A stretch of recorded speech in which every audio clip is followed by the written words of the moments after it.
Good evening, this is Akashvani Kohima. I'm Ningnin M. Hangsing with the Evening Bulletin. The headlines.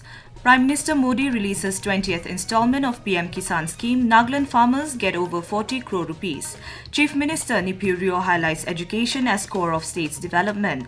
Nagaland boosts youth infrastructure with new school and sports facilities. And Deputy Chief Minister TR Zeliang says strong local governance key to sustainable development. Now the news in detail.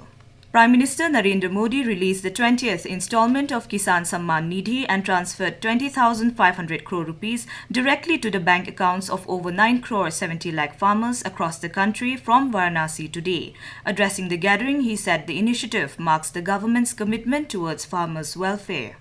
आज PM किसान सम्मान निधि सरकार के पक्के इरादों का उदाहरण बन चुकी है। आज तक 4.25 लाख करोड़ रुपए किसानों के खाते में भेजे जा चुके हैं। Mr. Modi appealed to everyone to embrace vocal for local and to give priority to local products during the festive season. चीज भारत के लोगों के कौशल्य से बनी है, भारत के लोगों के पसीने से बनी है, हमारे लिए वह स्वदेशी है। हमें वोकल फॉर लोकल मंत्र को अपनाना होगा।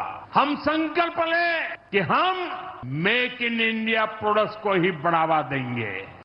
On the occasion, the Prime Minister also laid the foundation stone and inaugurated 52 development projects worth 2,200 crore rupees. In Nagaland, farmers witnessed the release of the 20th installment of PM-KISAN scheme at various places. Advisor for Agriculture Mathang Yanthan joined the nationwide launch from Naga United Village, Chumukedima at the state-level telecast jointly organized with Aikar Jarnapani.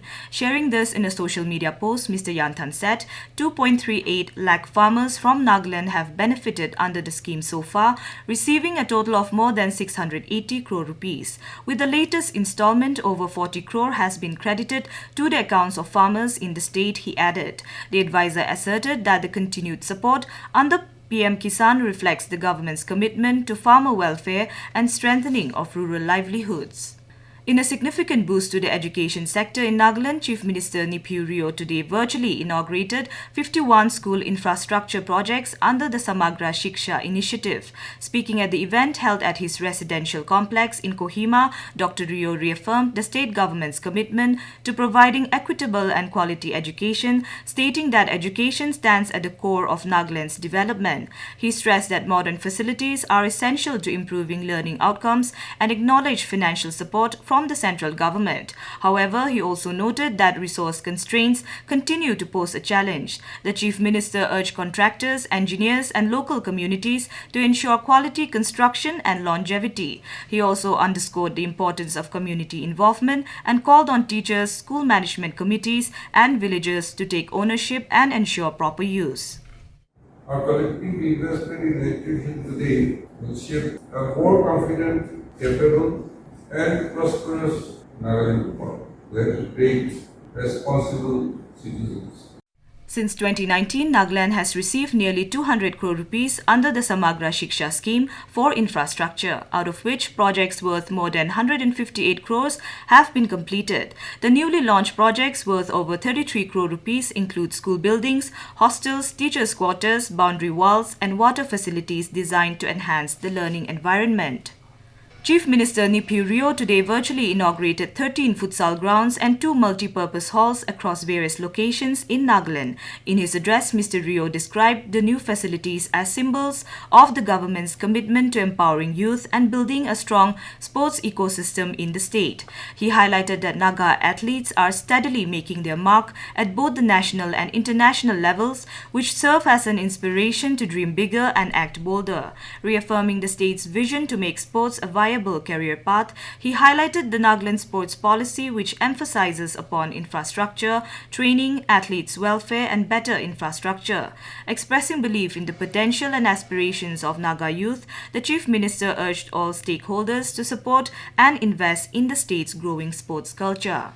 This is Akashvani Kohima giving you the news. For quick news update, follow us on our X handles AIR News Alerts and AIR_Kohima. You can also listen to this news bulletin on News on Air app and YouTube channel AIR News Kohima. Welcome back. You are listening to the evening news. Deputy Chief Minister TR Zeliang has underscored that strong local governance, grassroots participation, and real-time data are key to sustainable development of remote areas.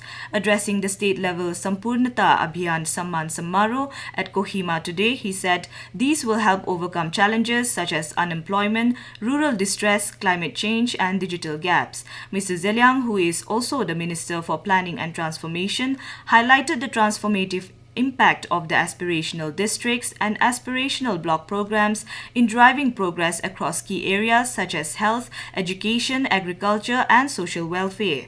He lauded the achievement of blocks like Tonoknu, Khongsa, and Akhuaito, which have achieved 100% saturation in multiple development indicators. He also emphasized upon the contribution of Nagaland towards a Viksit Bharat. States like Nagaland must play a strong role. We may be small in size, but our commitment and our innovation can set example for the rest of the country. Looking ahead, Mr. Zeliang stressed the need to focus on child and adolescent health, digital inclusion, skill building, and livelihood opportunities, especially for women and persons with disabilities. Nagaland Chief Minister Neiphiu Rio has expressed deep concern over the recent detention of 2 Catholic nuns and 3 tribal women in Chhattisgarh, calling it a grave violation of their constitutional rights. The incident occurred on July 25 in Durg, Chhattisgarh, where 2 nuns from Kerala and a tribal man were arrested on charges of human trafficking and religious conversion. In a social media post today, Mr. Rio described the detentions as deeply troubling. He said the incident represents a grave violation of their fundamental rights, including freedom of movement, dignity, and religion as guaranteed by the Constitution of India. The Chief Minister has called for an impartial investigation into the matter.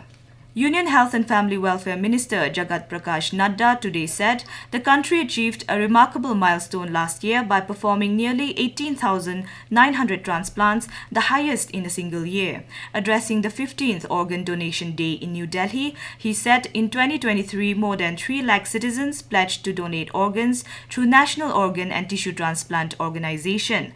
The minister also underscored that India ranks 3rd globally in organ transplantation. India achieved a remarkable milestone in 2024, performing over 18,900 organ transplants, the highest ever recorded in a single year. This is a significant leap from fewer than the 5,000 transplants in 2013. India now proudly ranks 3rd globally in total number of organ transplants, behind only United States of America and China. Mr. Nadda highlighted that organ donation is one of the most noble practices of humanity and called each organ donor a silent hero. Nagaland government has allowed the issuance of inner-line permit ILP in offline mode for some more time alongside the online system. A press release issued by Commissioner VKA Kenye today noted that this temporary measure has been put in place to facilitate further upgrades and necessary changes to the ILP portal. And now to round up the news, the headlines once again. Prime Minister Modi releases 20th installment of PM-KISAN scheme. Nagaland farmers get over 40 crore rupees. Chief Minister Neiphiu Rio highlights education as core of state's development. Nagaland boosts youth infrastructure with new school and sports facilities. And Deputy Chief Minister TR Zeliang says strong local governance key to sustainable development. That is all we have in this evening news bulletin. We will be back with the morning English news at 7:30 tomorrow. Have a pleasant night.